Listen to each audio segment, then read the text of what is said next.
चला आज आपण बघूया फॉरेन डायरेक्ट इन्व्हेस्टमेंट. ठीक आहे, FDI आपण त्याला शॉर्ट फॉर्म मध्ये म्हणू FDI. Foreign direct investment is when a company takes controlling ownership in a business entity in other country. With FDI, foreign company are directly involved with day-to-day operation in the country. सोप्या भाषेमध्ये बघा, FDI म्हणजे काय?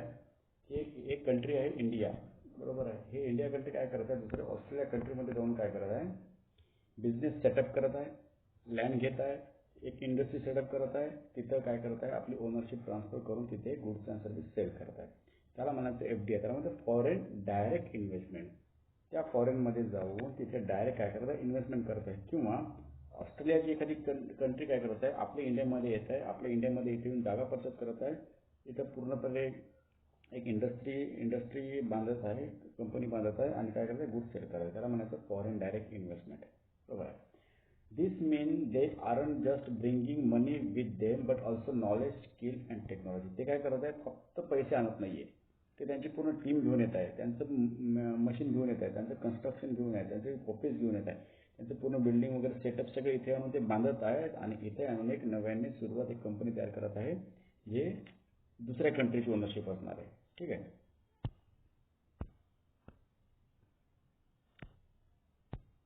खाली बघा.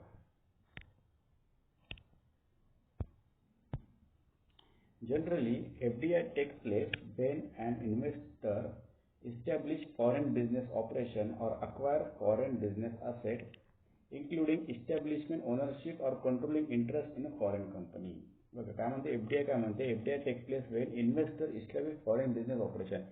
जेव्हा दुसऱ्या foreign कंट्रीतून एक माणूस येतो, तो काय करतो, बिझनेस असेट असो, इन्क्लुडिंग इस्टॅब्लिश ओनरशिप आहे, म्हणजे तोच ओनर तोच राहणार आहे.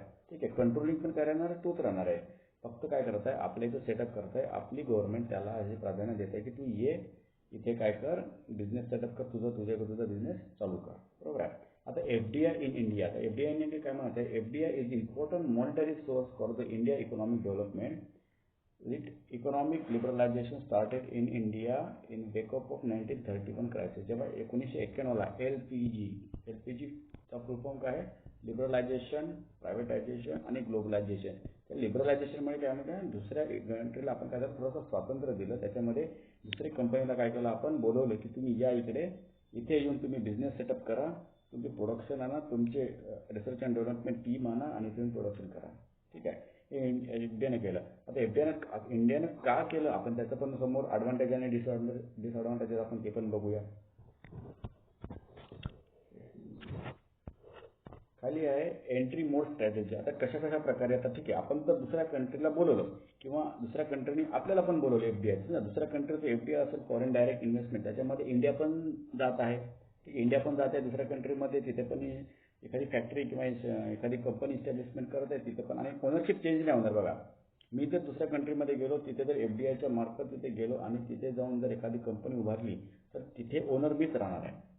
ठीक आहे, तर त्याचा फायदा काय, नुकसान काय, पण ते नंतर बघू. फक्त आता बघू की एंट्री मोड स्ट्रॅटेजी. आता आपल्याला काय म्हणायचं, एंट्री कसं भेटणार. आपण जर आपल्या इंडियामध्ये दुसऱ्या देशाच्या कंपनीला बोलवत असत, त्याच्यामध्ये एंट्री काय, पहिला आहे ग्रीनफील्ड म्हणजे काय करा की या तुम्ही इथे लँड परचेस करा, बिल्डिंग बांधा, तुमचं कन्स्ट्रक्शन करा, बरोबर आहे.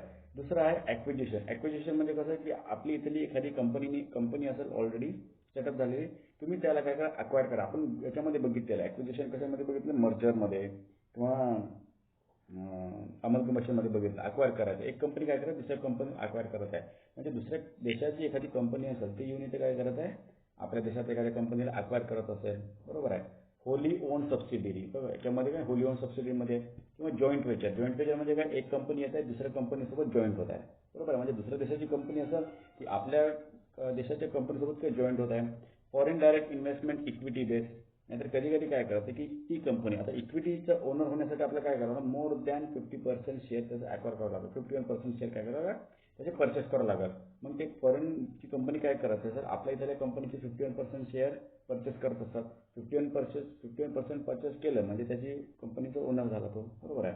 स्ट्रॅटेजिक अलायन्स, एखादी स्ट्रॅटेजिक अलायन्स म्हणजे काय, अलायन्स म्हणजे जुळणीकरण समजा त्याला म्हणून, एका कंपनी दुसऱ्या कंपनीमध्ये जुळण्याचं काम.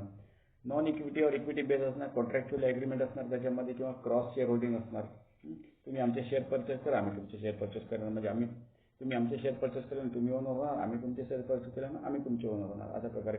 किंवा असे फ्रँचायझिंग, लायसनिंग आणि एक्सपोर्टिंग. तुम्हाला माहिती आहे आपल्या इथे मॅकडॉनल्डचा बर्गर आपण खातो, आपल्या इथे KFC आला आहे. हे ॲक्च्युअली काय झालं, आपण ते कोणीतरी आपल्या इथल्या लोकांनी काय केलं, त्याची फ्रँचायझी घेतली आहे, बरोबर. त्याची काय केली, फ्रँचायझी घेतली आहे. फ्रँचायझी घेतली म्हणजे ती कंपनी आपल्या इथं आली, बरोबर. त्यांचं आपण ब्रँडिंग यूज करत आहे, त्यांच्या सगळं काय त्याचं प्रोडक्शन सेल आउट करत आहे. नाहीतर आपण काय केलं, एखादं लायसन्स घेतलं आहे, लायसन्स घेऊन पण आपण ते लायसन्सचा यूज करून आपण ते सेल आउट करू शकतो.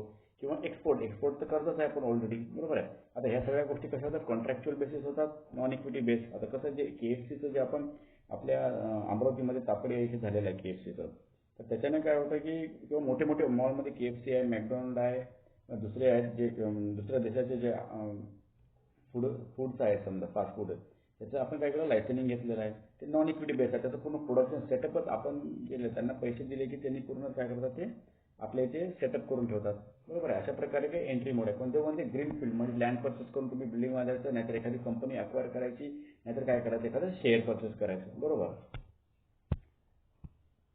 खाली आहे आता रूट ऑफ FDI. आता आपण जर बघितलं एंट्री कशी करणार आहे, आता त्याला रस्ते कसे आहेत आपण ते बघू. रूट काय, ऑटोमॅटिक रूट आहे. Automatic, under this route the investment into different sector are less restricted. बघा, investment into different sector are less restricted. काही जणांना गव्हर्नमेंट काय करतं की तुम्ही या, ऑटोमॅटिक रूट केलं, तुम्ही या, आम्ही तुम्हाला एवढं रेस्ट्रिक्शन करणार नाहीये, तुम्ही या इथं बिझनेस सेटअप करा. मग आपण तर बघा, गव्हर्नमेंट काय करते, आपली की लोकांना बोलवत आहे इथे FDI म्हणून, फॉरेन डायरेक्ट इन्व्हेस्टमेंट म्हणून दुसऱ्या देशाच्या कंपनीला बोलवत आहे इथे सेटअप करण्यासाठी. आता तुम्हाला वाटत असेल की ऑलरेडी आपल्या इंडियामध्ये एवढ्या साऱ्या कंपनी आहे, तर इंडिया दुसऱ्या देशाच्या कंपनीला इकडे येऊन आपल्या देशामध्ये कॉम्पिटिशन करायला का बोलवत असेल. त्याचे पण ॲडव्हान्टेजेस आणि डिसॲडव्हान्टेजेस आहे, आपण ते समोर बघूया. फक्त लक्षात ठेवा की फॉरेन डायरेक्ट इन्व्हेस्टमेंटने काय होते की एक कंट्री दुसऱ्या कंट्रीमध्ये जाऊन बिझनेस करू शकतो. ओनरशिप त्याची ट्रान्सफर होणार नाही, काही नाही, फक्त बिझनेस करू शकतो, एवढं आपल्याला माहिती झालं. Foreign direct investment norm and regulation are more liberalise. Liberalise म्हणजे स्वतंत्र दिलं आपण. काय केलं, फॉरेन डायरेक्ट इन्व्हेस्टमेंटचे नॉर्म्स आहेत, टर्म्स अँड कंडिशन आहे, किंवा रेग्युलेशन आहे, त्याला आपण काय केलं, थोडं स्वतंत्र दिलं. नाहीतर कसं, शिवाजी द बॉस पिक्चर मधल्यासारखं त्याला खूप ठिकाणी फायली गोळा करा, खूप ठिकाणी एक जवळ जाऊन त्याला याच्या साईन घ्या, त्याच्या साईन घ्या, खूप अडथळे केले. तर गव्हर्नमेंटने काय केलं, तुम्ही FDI साठी दुसऱ्या देशाची कंपनी आमच्या देशात या, तुम्हाला रेस्ट्रिक्शन लावणार नाही, जास्त रूल्स लावणार नाही, तुम्ही फक्त या, इथे बिझनेस सेटअप करा. Here the overseas investor, overseas म्हणजे समुद्रापलीकडचे इन्व्हेस्टर्स और the Indian company does not require prior approval from the RBI. बघा, RBI कडून प्रायर अप्रुव्हलची गरज नाही, तुम्ही FDI मध्ये करत असाल तर, ठीक आहे. नंतर काय म्हणजे government of India for investment. बघा, जॉब फेमा पहिले होतं, फेमा आपण बघितलेलं आहे मागच्या व्हिडिओमध्ये, फॉरेन एक्सचेंज मॅनेजमेंट ऑथॉरिटी आहे. फेमामध्ये आपण काय बघितलं, फॉरेन एक्सचेंज मॅनेजमेंट, त्याच्यामध्ये बघितलं की प्रत्येक गोष्ट RBIला विचारून आपल्याला करावं लागत असतं, बरोबर आहे. जेव्हा आपण काय बिझनेस एन्व्हायरमेंटमध्ये आपण बघितलं, इंटरनॅशनल बिझनेसमध्ये चालू असताना बघितलं की फेमा ॲक्ट, फेरा ॲक्टमध्ये फॉरेन एक्सचेंज आपल्याला करायचं असेल तर आपल्याला काय करावं लागेल, प्रत्येक गोष्ट RBIला विचारून करावं लागेल. पण FDI मध्ये तसं नाही. FDI मध्ये काय की approval not require, prior approval require आहे, पण प्रायर अप्रुव्हल आहे. एकदम थोड्याशा कंडिशन असल्या तरी आपल्याला RBIची जास्त गरज, RBI जास्त असणार नाही. पण फेमामध्ये काय की RBIचं पूर्ण सगळं काय बघणार, RBI बघणार. सेकंड आहे गव्हर्नमेंट अप्रुव्हल रूल. पहिले ऑटोमॅटिक रूलमध्ये गव्हर्नमेंट जास्त इंटरफेअर करत नाही, गव्हर्नमेंट जास्त रेस्ट्रिक्शन लावत नाही. पण दुसऱ्या गव्हर्नमेंट का लावत नाही, कारण की एखादा इलिगल बिझनेस असेल किंवा एखादा गव्हर्नमेंटच्या नॉर्म्समध्ये बसत नसेल तर त्याला थोडी ना डायरेक्ट ऑटोमॅटिक रूट देणार, त्याला तर गव्हर्नमेंटचं रिस्ट्रिक्शन असणार आहे काय. त्याच्यामुळे काही गव्हर्नमेंटचे अप्रुव्हल रूट असणार. तर approval route is a little rusticate. बघा, काही अप्रुव्हल रूट आहे ते लिटल रस्टिकेट आहे. द फॉरेन इन्व्हेस्टर और Indian company has to take a prior approval from RBI. Foreign investor, बघा, फॉरेन इन्व्हेस्टर म्हणजे कोणते, दुसऱ्या देशातून आपल्या देशात येत असेल, ठीक आहे, त्याला काय करावं लागेल, RBIचं काय करावं, थोडेसे कोणते प्रायर अप्रुव्हल घ्यावं लागेल. किंवा इंडियन कंपनी दुसऱ्या देशात जात असेल तर त्याला पण काय करावं लागेल, RBIचं थोडेसे अप्रुव्हल घ्यावं लागेल. प्रायर अप्रुव्हल एकदम जास्त नाहीये, जास्त RBI इन्व्हॉल्वमेंट नाहीये. जसं फेमामध्ये RBIचं पूर्णपणे इन्व्हॉल्वमेंट होता, फॉरेन एक्सचेंजमध्ये तेवढं इन्व्हॉल्वमेंट नाहीये. Government before making the investment. नंतर आहे ठीक आहे, दोन रूट्स आहेत आपले, कोणते ऑटोमॅटिक रूट्स आहे आणि गव्हर्नमेंट अप्रूव्ड आहे, दोन प्रकारचे रूट्स आहेत. दुसरा आहे, आता बघू समोरचा पार्ट, इम्पॉर्टन्स ऑफ एफडीआय. आता तर आपण लोकांना बोलवलं की या तुम्ही इथे येऊन काय करा, बिझनेस सेटअप करा, तर आपल्याला कळायला पाहिजे की नेमके काय कारण आहे की गव्हर्नमेंट त्यांना सांगत आहे, त्याचं इम्पॉर्टन्स काय एफडीआयचं. आपल्याला तसं माहिती आहे की आपण स्वतःच काय करते, जे आपली डोमेस्टिक कंपनी आहेत त्यांना कॉम्पिटिशन देत आहे. गव्हर्नमेंटचा पण याच्यामध्ये काहीतरी फायदा असेल, काहीतरी इन्कम सोर्स असेल, काही ना काही कुठेतरी आपल्या जीडीपीमध्ये त्याच्यामध्ये ऍड होत असेल, म्हणून गव्हर्नमेंट काय करत आहे, त्यांना चान्स देतं की तुम्ही इथं फॉरेन डायरेक्ट इन्व्हेस्टमेंटने जा. त्याची इम्पॉर्टन्स बघू काय, इझी इंटरनॅशनल ट्रेड. आपल्या एफडीआयमुळे काय होते, इझी इंटरनॅशनल ट्रेड, भारताच्या बाहेर बाउंड्रीच्या बाहेर जाऊन आपल्याला व्यापार करायला ते इझी होते. दुसरं आहे एम्प्लॉयमेंट आणि इकॉनॉमिक्स. बघा, एम्प्लॉयमेंट जनरेट होणार आहे. दुसरी कंपनी येऊन आपल्या इथं जर सेटअप करत असेल, दुसरी कंपनी सेटअप करत असेल, तर असं एकदम छोटंसं 10 बाय 10चं दुकान तर लावणार नाही तो, एवढं तर आपल्याला माहिती आहे, बरोबर. एखादी फॉरेन कंपनी आपल्या इंडियामध्ये येत असेल तर 10 बाय 10चं दुकान तरी लावणार नाही. मोठं पूर्ण एक एस्टॅब्लिशमेंट घेऊन येणार, पूर्ण रिसर्च अँड डेव्हलपमेंट टीम घेऊन येणार, पूर्णपणे एक सेटअप घेऊन येणार, इंडस्ट्री घेऊन येणार, त्याच्यामध्ये जवळपास 500 ते 600 वर्कर काम करतील अशी कंपनी घेऊन येणार. आता केएफसी पण बघा, केएफसी मध्ये पण तुम्ही जासाल तर कमीत कमी 15 ते 20 वर्कर तिथे कामाला आहेत. म्हणजे एका ठिकाणी 15 ते 20 वर्कर कामाला आहेत. आणि एक म्हणजे त्यांचं स्टँडर्ड ऑफ लिव्हिंग झालं, त्यांचं पेमेंट झालं, हे काय करत आहे, एक लोकल लेवलपेक्षा हाय लेवलला आहे. त्याच्यामुळे काय एम्प्लॉयमेंट जनरेट होणार. दुसरं आपल्या इकॉनॉमिकला फायदा होणार आहे. जशी आपली इकॉनॉमिक ट्रॅडिशनल जे इकॉनॉमिक्समध्ये आपले चालते, बाईंग अँड सेलिंग किंवा आपण डिमांड करतो, फॉरेन इन्व्हेस्टमेंट जर आला एखादा तर आपले डिमांड त्याच्यामध्ये वाढणार परत, बरोबर आहे. Boost it, create a new job. Investor build a new company in the target country, create a new opportunity which increase income and buying power of a people and finally economic boost ठेवेल. बघा, तेच आहे काय म्हणत आहे की employment generation होणार. नाहीतर आपल्या इथे कसं की स्वतःचा बिझनेस टाकायचा, स्वतःचाच मुलगा, स्वतःच्या 3-4 लोकांना काम द्यायचं, बस तेवढा concept. Foreign direct investment FDI मध्ये दुसरी कंट्री आली आपल्या इथे, दुसऱ्या कंट्रीचे लोक आले इथे, ते बिझनेस सेटअप केले. एक तर लँड परचेस करणार आहे, लँड परचेस केल्यानं जे आपले नॉर्मल रेट आहे त्याच्यापेक्षा आपण जास्त रेटनं त्यांना विकू शकतो किंवा ते घेतील पण.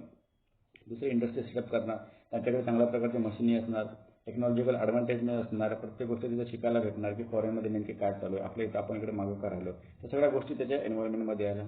तिसरं आहे development of human capital resource. बघा, फॉरेन डायरेक्ट इन्व्हेस्टमेंट काय करतं, इथे येत आहे, एक्सपर्टाईज आहे ते. आता इथे येतं तर ते त्यांची लेबर थोडी नाही घेऊन येतील, बरोबर. त्यांचं फक्त एक मेन टीम घेऊन येणार ते की इथे तुम्ही इथे या, आपल्या लोकांना म्हणणार की तुम्ही रेझ्युमे द्या, तुम्हाला आम्ही जॉब देतो आणि तुम्हाला ट्रेनिंग पण देतो.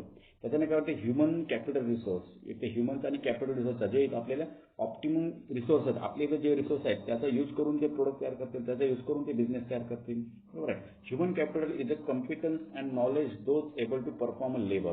A country with FDI can benefit greatly by developing its human resource while maintaining ownership. बरोबर, ठीक आहे. काय करत आहे, लेबरचा, आपल्या इथला जो लेबरचा फायदा होता तो एक आहे. आपल्या इथं जे रिसोर्स आहे त्याचा यूज करून ते आपल्याला काय करणार, प्रोडक्ट तयार करणार आहेत. नंतर आहे resource transfer. It allow resource transfer and other exchange of knowledge where various country are giving access new technology and skill. काय म्हणलं, एखादी नवीन मशीन तिकडून त्यांनी घेऊन आली आणि त्याच्याने काय होतं, नवीन मशीनने काय होतं, काम एकदम फास्टमध्ये होत आहे आणि कमी म्हणजे जिथं 10 लेबरची गरज असते तिथं 2च लेबरची गरज लागत आहे, काम एकदम स्पीडमध्ये होत आहे. त्याच्यामुळे काय होतं की नवीन गोष्टी शिकायला भेटत आहे, परत टेक्नॉलॉजीमध्ये ॲडव्हान्समेंट, स्किलमध्ये वाढ होते आहे, नॉलेजमध्ये वाढ होत आहे. या सगळ्या गोष्टी कसं रिसोर्स ट्रान्सफर होतात. म्हणजे आपली एखादी गोष्ट त्यांना जर ॲडव्हान्टेज असेल तर ते घेऊन जात आहेत, ते त्यांच्या कंट्रीमध्ये यूज करत आहेत. त्यांची एखादी गोष्ट आपल्याला जर ॲडव्हान्स किंवा इन्फ्रास्ट्रक्चर चांगलं असेल तर ती गोष्ट आपल्यासाठी युजेबल असणार आहे. इन्क्रीज प्रोडक्टिव्हिटी सेम आहे. चांगल्या प्रकारचे मशीन, चांगल्या प्रकारचे लोक, चांगल्या प्रकारचे लेबर किंवा सगळ्या गोष्टी चांगल्या प्रकारच्या असेल त्याच्यामध्ये प्रोडक्टिव्हमध्ये इन्क्रीज होणारच आहे. खाली आहे आता types of FDI. Types of FDI on the basis of direct investment. आता डायरेक्ट इन्व्हेस्टमेंट करत आहे कसं, इनवर्ड असते त्याच्यामध्ये. इनवर्ड म्हणजे काय, investment foreign company in Indian company. म्हणजे काय, एक कंपनी आहे, बरोबर आहे, ती फॉरेन कंपनीमध्ये आणि सेम त्याने काय केलं, इंडियामध्ये घेऊन आलं, ठीक आहे. इनवर्ड, जशीच्या तशी कंपनी काय केली, इंडियामध्ये सेटअप केली आणि त्याला म्हणून पण inward. Invest foreign company in Indian company. काय केलं, इनवर्ड ट्रान्झॅक्शन. इनवर्ड म्हणजे डायरेक्ट जशी कंपनी आहे तशीच घेऊन आलं आणि इंडियामध्ये सेटअप करून टाकलं, इनवर्ड. आउटवर्ड म्हणजे काय, India company invest foreign company. जेव्हा इंडियन कंपनी काय करत आहे, जशी तशी कंपनी फॉरेन कंपनीमध्ये जात आहे, ठीक आहे. बघा, इनवर्ड म्हणजे इन्व्हेस्ट फॉरेन कंपनी इनवर्ड म्हणजे आपली जे इंडिया आहे, ठीक आहे, इंडियामध्ये इनवर्ड, इंडियामध्ये येत आहे, इंडियामध्ये सेटअप करत आहे दुसरी तशी कंपनी, त्याला म्हणायचं इनवर्ड. आउटवर्ड म्हणजे काय आहे, आपली इंडिया आहे, इंडियातून बाहेर जात आहे दुसऱ्या कंपनीमध्ये सेटअप करत आहे, त्याला म्हणायचं outward investment. On the basis of type of activity. पहिला आहे हॉरिझॉन्टल एफडीआय. हॉरिझॉन्टल एफडीआय म्हणजे सेम बिझनेस सेम प्रोडक्ट. दुसऱ्या देशामध्ये एक प्रोडक्ट तयार होत आहे, तोच प्रोडक्ट घेऊन आला इंडियामध्ये, सेम प्रोडक्ट तयार करत आहे, बरोबर आहे. किंवा सेम बिझनेस दुसऱ्या देशामध्ये जे कंपनी त्याची चालवत होता तोच कंपनी आपल्या इथं त्याने सेटअप केला, तो घेऊन आला. दुसरं आहे व्हर्टिकल डिफरन्स. व्हर्टिकलमध्ये एफडीआय. व्हर्टिकल एफडीआय म्हणजे आहे पहिला backward. Input it's firm domestic product raw material. बॅकवर्डमध्ये काय होत आहे, input in firm domestic production raw material. फॉरवर्डमध्ये product output like sales and distribution. बघा इनपुटमध्ये काय होतं की फॉरेन कंपनीमध्ये तो काय करत आहे, एक रॉ मटेरियल तयार करत आहे. फॉरेन कंपनीमध्ये काय करत रॉ मटेरियल तयार करत आहे आणि तो रॉ मटेरियल घेऊन काय करायचं, तो इंडियामध्ये येत आहे. ठीक आहे, रॉ मटेरियल घेऊन काय करत आहे, इंडियामध्ये येत आहे, इंडियामध्ये त्याचं फिनिश गुड तयार करत आहे, बरोबर समजलं. म्हणजे रॉ मटेरियल काय दुसऱ्या देशामध्ये बनवत आहे आणि ते इंडियामध्ये घेऊन येत आहे, इंडियामध्ये त्याचं फिनिश गुड तयार करत आहे, त्याला म्हणायचं बॅकवर्ड. फॉरवर्ड म्हणजे काय, इंडियामध्ये फिनिश गुड तयार करायचं, इंडियामध्ये फिनिश गुड तयार करायचं आणि दुसऱ्या देशात जाऊन काय करायचं, ते सेल करायचं आहे, बरोबर, त्याला म्हणायचं फॉरवर्ड. ठीक आहे. खालचा आहे कॉंग्लोमेटर, न्यू प्रोडक्ट अनरिलेटेड. न्यू कॉंग्लोमेटर म्हणजे एक फॉरेन कंपनी आहे, त्याचं प्रोडक्शन, त्याचं जे फॉरेन कंपनी आहे त्याचं प्रोडक्शन, त्याचं युनिट, ते सगळं त्याच्या देशामध्ये वेगळं आहे. तो इंडियामध्ये आला आणि एक दुसऱ्या प्रकारचा प्रोडक्ट तयार केला, ठीक आहे, दुसऱ्या प्रकारची युनिट तयार केला, पूर्णपणे न्यू प्रोडक्ट असणार ते.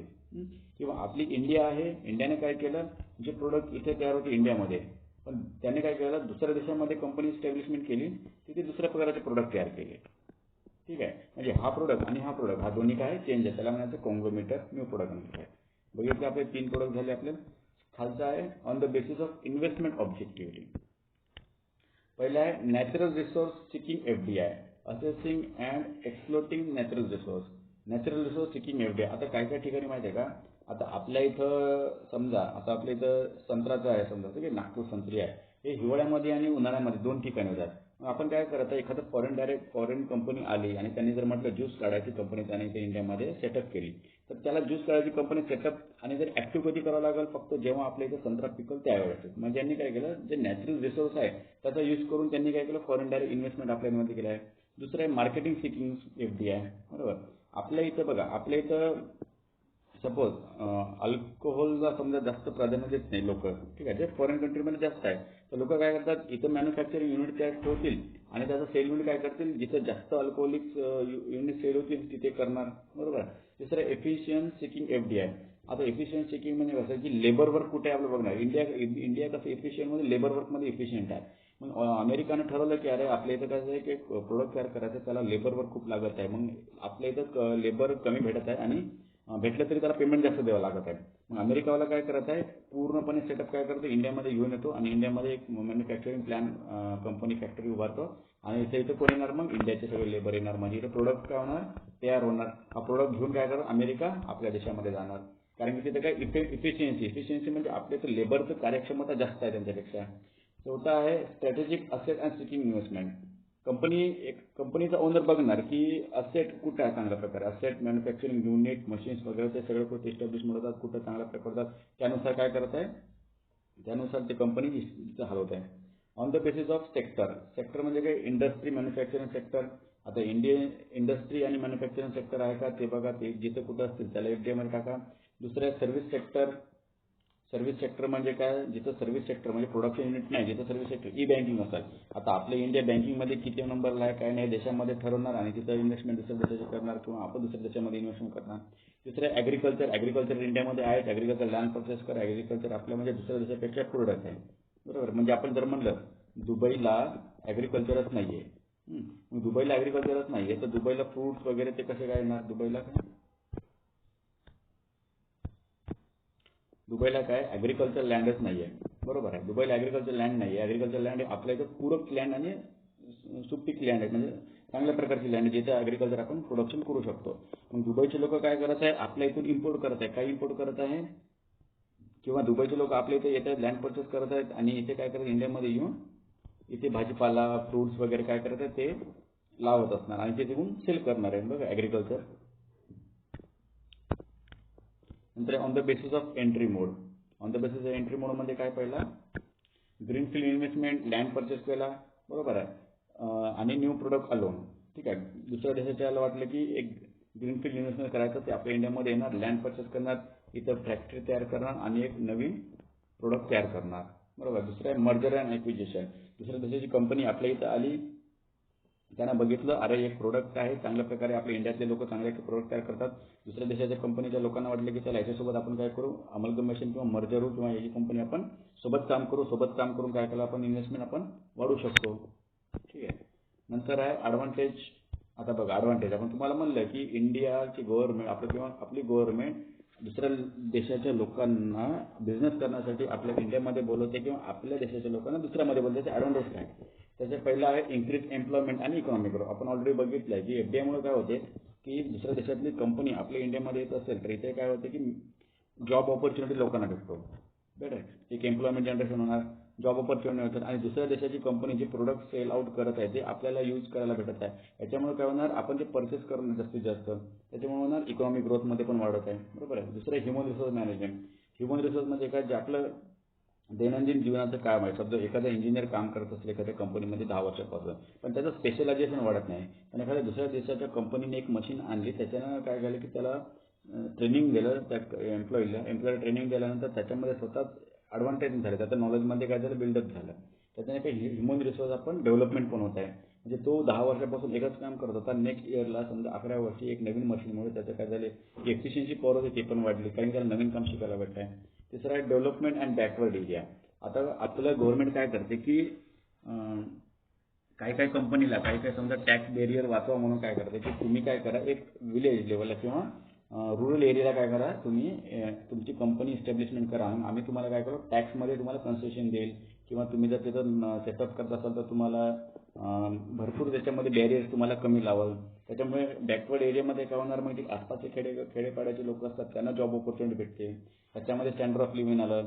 मग एखादी मोठी कंपनी जर एखाद्या लोकल एरियामध्ये किंवा रुरल एरियामध्ये आलं तर तिथं शाळा झाली बरोबर आहे, शाळा दवाखाने हे सगळ्यांची सुविधा काय करणार पुरवल्या जाणार. याच्या कारण काय होणार की मायग्रेशन जे आपण म्हणतो मायग्रेशन होते ते मायग्रेशन होण्याचं थांबणार आणि तिथे चांगल्या प्रकारे जॉब ऑपॉर्च्युनिटी किंवा बाकी सगळ्या गोष्टी अवेलेबल होणार.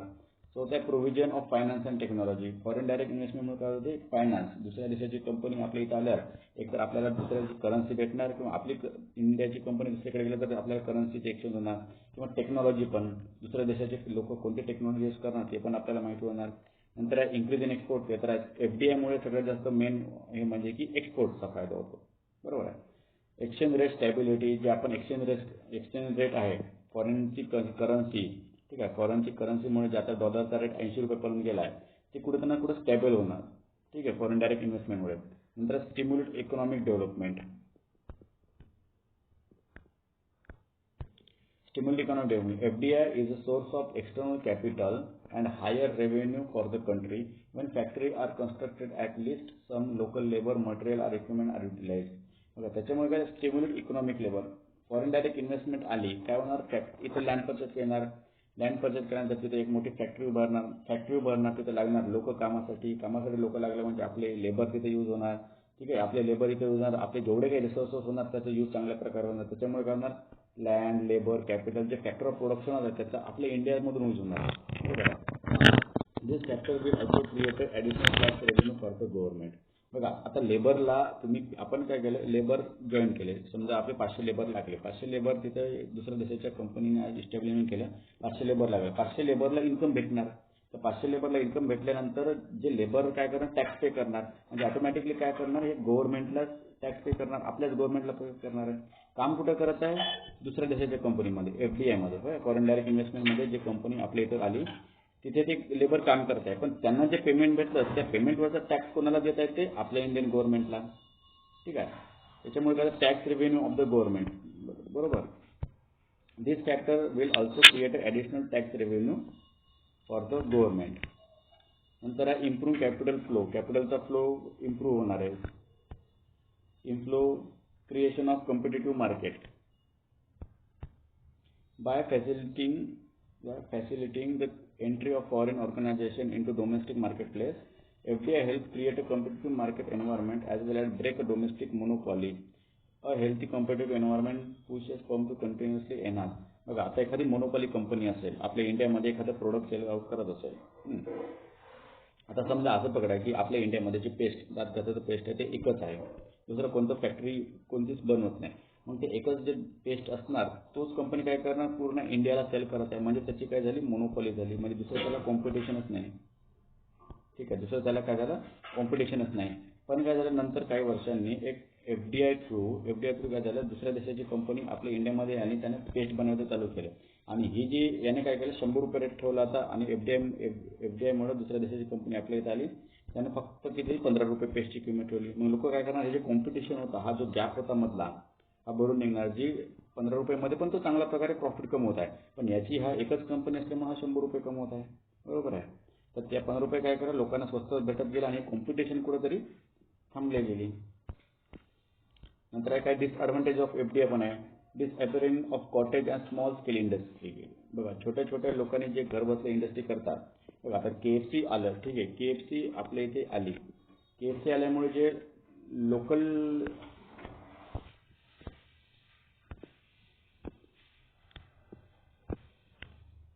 KFC आल्यानं काय झालं, KFC समजा एक फास्ट फूड फॅक्टरी आहे. KFC आल्यानं काय झालं, जे छोटे छोटे गाड्यावाले ठेल्यावाले जे लोक होते आपल्या इकडचे, बरोबर आहे, त्यांचं कुठेतरी नुकसान झालं. तुम्ही KFCच्या मॉलच्या समोर बघा, तुम्हाला एकही ठेल्यावाला गाड्यावाला दिसणार नाही, कारण की सगळे लोक जर मॉलमध्ये जात असेल तर KFCचाच फूड यूज करणार. ठीक आहे. याच्यामुळे काय झालं, जे लोकल गाड्यावाले यांचं काय झालं डोमेस्टिक लेवलचं जे धंदा होता त्यांच्या धंद्याला थोडासा परिणाम पडला. दुसरं आहे कंट्रीब्युशन टू पोल्युशन. ऑब्वियस आहे, मोठे मोठे फॅक्टरी आपण आपल्या देशामध्ये घेऊन आलो, त्याच्यामध्ये जो पोल्युशन होणार आहे त्याच्यामध्ये पण वाढ होणार. दुसरं आहे कल्चर इरोजन. आता बघा आपण वेस्टर्न कंट्री आपल्या येत आहे, वेस्टर्न कंट्री काय करत आहे, इथे राहत आहे. त्याच्यामुळे काय होतं, जे पब्लिक आधी जे होती आपल्या जे ट्रॅडिशनल फॉलो होतं, तर आता आपण काय करत आहे थोडंसं वेस्टर्न कंट्रीला प्रोत्साहन देत आहे. त्याच्यामुळे काय कल्चर इरोजन, कल्चरची म्हणजे कुठे ना कुठे कमी भासत आहे. दुसरं आहे पॉलिटिकल करप्शन. पॉलिटिकल करप्शन कसं आता की एखादा आपण काय केलं की आपल्या गव्हर्नमेंटने जे पॉलिटिकल चालू आहे त्या गव्हर्नमेंटने काय केलं, एक कंट्री आहे तिथून काय केलं की तुम्ही एफडीआयच्या थ्रू काय करा, इथे तुम्ही कंपनी इस्टॅब्लिशमेंट करा. ठीक आहे. आणि कंपनी इस्टॅब्लिशमेंट करा, तर ही कंपनी काय करत असेल, एक गव्हर्नमेंटला काय देत असेल, समजा ब्लॅक मनी देसेल किंवा पैसे देसेल, करप्शन करत असेल. गव्हर्नमेंटला काय करते की तुम्ही एवढे पैसे घ्या, आम्हाला एक प्रोडक्ट तयार करू द्या, पैसे घ्या आम्हाला प्रोडक्ट तयार करू द्या. याच्यामध्ये काय पॉलिटिकल करप्शन जास्त वाढवत आहे. मग याच्यामुळे काय पैसे गव्हर्नमेंट काय पैसे खात आहे आणि इकडे यांचा धंदा पण होत आहे. ठीक आहे. Inflation in economy. इन्फ्लेशन म्हणजे काय ना, इन्फ्लेशन म्हणलं भाववाढ कशा प्रकारे होतो की लोक एफडीआयमुळे काय होते, लोकांजवळ पैसा जास्त झाला आणि लोक जास्तीत जास्त पैसा खर्च करत आहे. The present FDI has also contributed to the inflation in a country. They spend lot of money on advertisement and on consumer promotion. This done cost of consumer and its price. बरोबर आहे. लोक बघा छोटी advertise तुम्ही युट्यूबवर video बघा, तुम्हाला 4-5 advertise भेटणार. याच्यामध्ये जेवढे ॲडव्हर्टाईज आहेत त्याच्या ॲडव्हर्टाईजमुळे काय होणार की कॉस्टमध्ये ॲड होत जाणार. कॉस्टमध्ये ॲड होत जाणार तर भाव वाढणार तर लोक काय करतात, परचेस करत आहेत. त्याच्यामुळे कुठं ना कुठे एफडीआयमुळे, कारण की तुमचं दुसऱ्या देशाची कंपनी आपल्या इथं जर सेटअप लावत असेल तर त्याला त्याचं ब्रँडिंग करण्यासाठी त्या लोकांपर्यंत पोहोचण्यासाठी ॲडव्हर्टाइजमेंट करावंच लागत. So that trend of FDI in India. आता कशा प्रकारचा ट्रेंड चालू आहे पण ते बघू. तर foreign direct investment in India is the most influential financial resource especially for the emerging sector. Foreign direct investment helps exploiting wide range of opportunity, utilizing the same attain the desired level of development in the nation. बघा एफडीआयमुळे काय होते की एका देशाचा संपर्क दुसऱ्या देशासोबत होतो किंवा दुसऱ्या देशाचा संपर्क आपल्यासोबत होतो. याच्यामुळे काय होणार की एक तर प्रत्येक गोष्टीमध्ये वाढवणार. इथं आपल्या कंट्रीची जीडीपी वाढली, दुसऱ्या कंट्रीची जीडीपी वाढली, दुसऱ्या कंट्रीची करन्सी आली, आपल्या कंट्रीची करन्सी गेली. दुसऱ्या कंट्रीमध्ये ज्या काही गोष्टी यूज होतात त्या गोष्टी आपल्याला शिकायला भेटल्या, ज्या काही इन्फ्लुएन्स, ज्या काही मशिनरी, ज्या काही ॲडव्हान्टेज, ज्या काही गोष्टी होतात त्या गोष्टी आपल्यासमोर संपर्क आला. The world economy include both the development country and other emerging countries are facing same variant trend of foreign direct investment in recent years. बरोबर आहे. त्यामुळे आता वर्ल्ड इकॉनॉमी जे देशाची इकॉनॉमी आहे include both the develop country, देशाच्या economy काय develop country. पहिले कसं वर्ल्ड इकॉनॉमीमध्ये सगळ्यात मोठा साठा कशाचा डेव्हलप कंट्रीचाच असायचा. फक्त डेव्हलप कंट्री जे म्हणणार तेच वर्ल्ड कंट्री काय म्हणजे वर्ल्ड इकॉनॉमी डिसाईड व्हायची. कारण की ऑलरेडी डेव्हलप कंट्री हाय रिजनला पोहोचली होती आणि डेव्हलपिंग कंट्री आणि अंडर डेव्हलपमेंट कंट्री हे खाली होतं त्याच्या. मग डेव्हलपमेंट कंट्री कोण होणार, जे काही डेव्हलप कंट्रीमध्ये होणार त्याला डिसाईड होणार वर्ल्ड इकॉनॉमी. बरोबर. आता काय झालं, जे डेव्हलपिंग कंट्री आहेत त्यांचं पण ॲडिशनल झालं आहे. कधी रिसेंट इयरमध्ये फॉरेन डायरेक्ट इन्व्हेस्टमेंटमुळे. नंतर आहे analyzing the trend of foreign direct investment in India show that it is rising and the main reason for that increase is due to new government policy. गव्हर्नमेंटने काय केलं, एफडीआय प्रत्येक देशाच्या गव्हर्नमेंटने त्यांच्या एफडीआयमध्ये नवीन प्रकारची पॉलिसी एक ॲडव्हान्टेज केला आहे. त्याच्यामुळे म्हणजे जसं काही मेक इन इंडिया आहे. मेक इन इंडियामध्ये तुम्ही काय करा, स्टार्टअप तयार करा, त्यांना तुम्हाला प्रोत्साहन दिलं. मग स्टार्टअप तयार कसं करा, तुम्हाला जर एखादी आयडिया फॉरेन डायरेक्ट इन्व्हेस्टमेंट कोण भेटत असेल किंवा दुसऱ्या देशातून भेटत असेल ते तुम्ही घ्या. बरोबर आहे. तुम्ही अप्लाय करा दुसऱ्या देशाच्या यायला की आम्ही अशी कंपनी किंवा फ्रँचायझी घेतो किंवा आम्ही लायसनिंग घेतो दुसऱ्या देशाचं, ते पण चालेल. मेक इन इंडियामध्ये ते पण आपल्याला सोयीस्कर करून देणार. The country has face elevated trend of foreign direct investment due to building investor friendly climate in the India, thereby enabling ease to going business. नंतर आहे trend in FDI, India trend policy. आता इंडियामध्ये कोविड-19च्या याच्यामध्ये किती पर्सेंटने वाढ झाली, किती पर्सेंटने कमी झाली पण ते बघा. Despite projection the global economy recover in 2020 albeit hesitant and uncapped expect FDI flow to retain weak due to uncertainty over the evolution of COVID-19 pandemic. पॅन्डेमिकमध्ये काय झालं कोविडमुळे की सगळ्या कंट्रीचा म्हणजे हे 2021 मध्ये झालेलं 2021 मध्ये झालं सगळ्या कंट्रीचं एफडीआयचं पर्सेंटेज काय झालं, कमी झालं. The organisation has to project 5 to 10% slide in India in last year world investment report. Organisation had projected 5 ते 10%. तरी काय केलं की ऑर्गनायझेशन काय केलं 5 ते 10% एफडीआय करण्याचा प्रयत्न केला. जे कधी स्लाइड लास्ट इयर 2021 मध्ये रिपोर्ट कोणता वर्ल्ड इन्व्हेस्टमेंटचा रिपोर्ट सांगितला आहे. Japan has been leading the list of investor country to invest in India with 29%. जापानने काय केलं सगळ्यात जास्त 29% एफडीआय थ्रू जापानची कंपनीने काय केलं 29% किंवा 29.09% कंपनी आपली इंडियामध्ये इन्व्हेस्ट केली of the total FDI equity inflow during the January 2021. Followed by the सिंगापूरचा 25.46% आहे आणि USA 12.5%.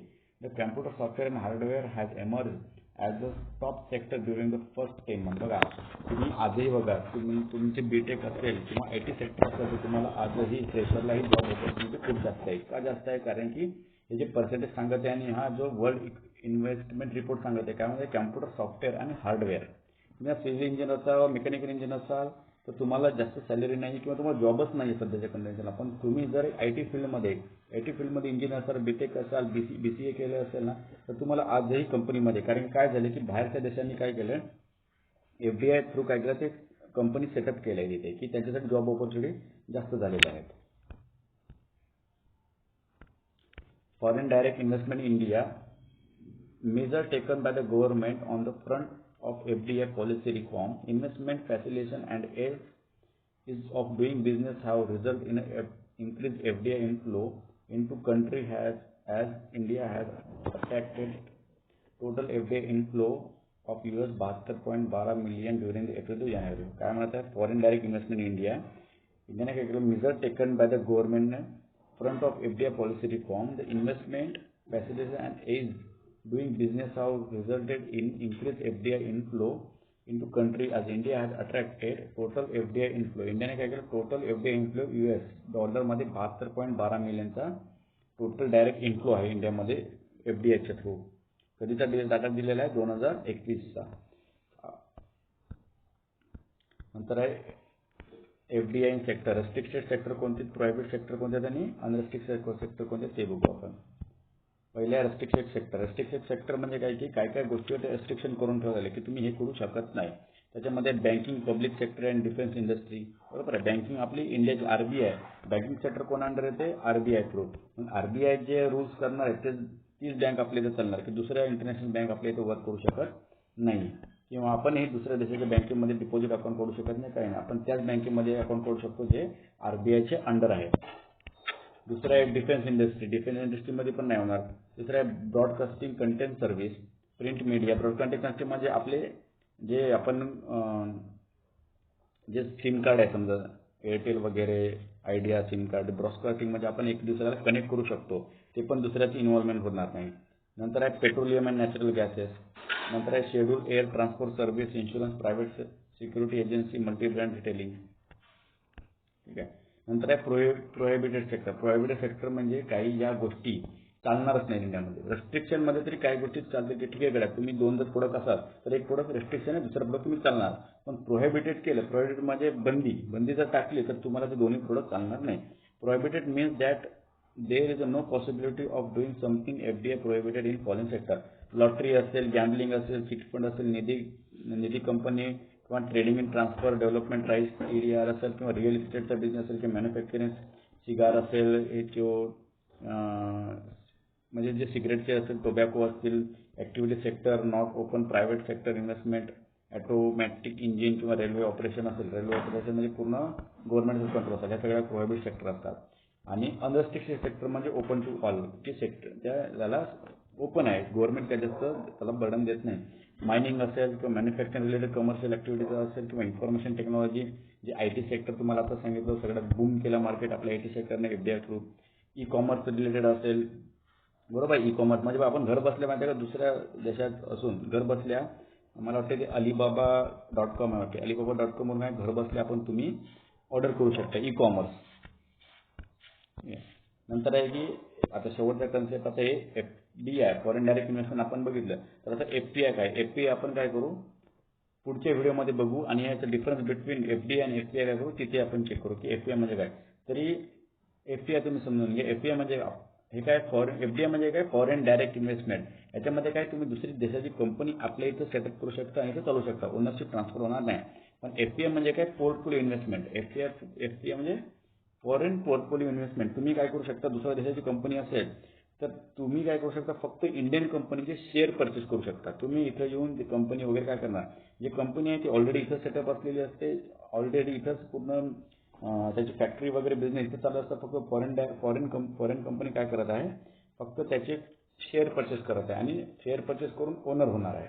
ठीक आहे. आपण ते नेक्स्ट व्हिडिओमध्ये बघू.